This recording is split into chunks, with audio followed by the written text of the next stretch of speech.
In our final segment here with Dr. Amesh Adalja, he's senior scholar, Johns Hopkins Center for Health Security. We're going to take a call, then have him wrap things up. Let's just take a call here from Paul.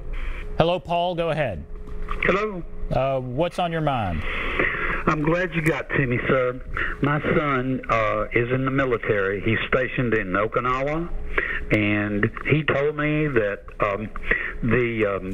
that the population was not infected until, I don't know, a month or so ago, I think he said, when someone from the U.S. mainland brought in, and it just takes one person to reinfect or infect the population in his case.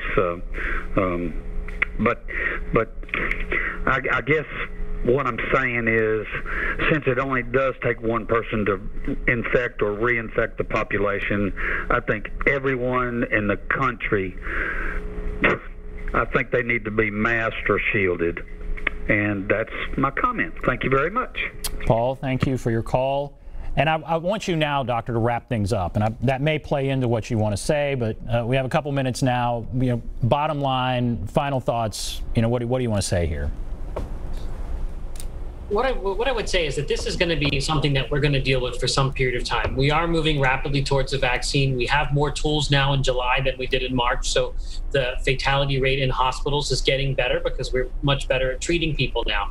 But this is a serious problem. And there's only one way to really get control of it. And it's by investing in the public health infrastructure to be able to take care of these cases. That means making sure that we have this testing problem solved with rapid tests, that you get a result back in an hour or two, that you allow people to have that as a way to decide whether they can do an activity or not. We also have to couple that with having enough contact tracers. We know that county and city and state health departments are often neglected. They don't have enough contact tracers. They're underwater. So when you go out to a bar and there's multiple exposures at a bar, you're putting those contact tracers underwater. They're never going to be able to contact trace everybody, and you're going to set off chains of transmission. So it's really important that we behave as if we're in a pandemic.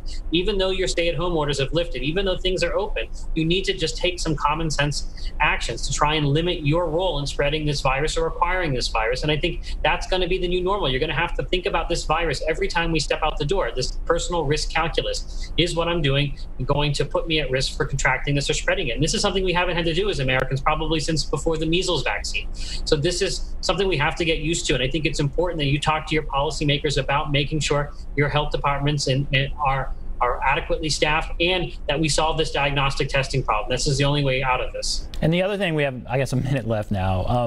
The other thing that I might take away from this is the face shield debate is coming. That you believe strongly in that, but we should be looking for that and considering that, right?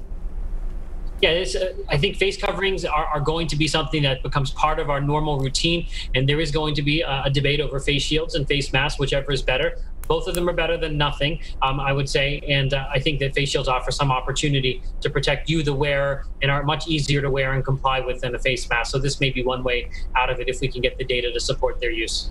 Well, Dr. Amesh Adalja, thank you so much for being with us via Zoom from New York. Thank you very much for being with us. Thank you for having me. All right, we will take a break. We'll come back, wrap everything up right after this.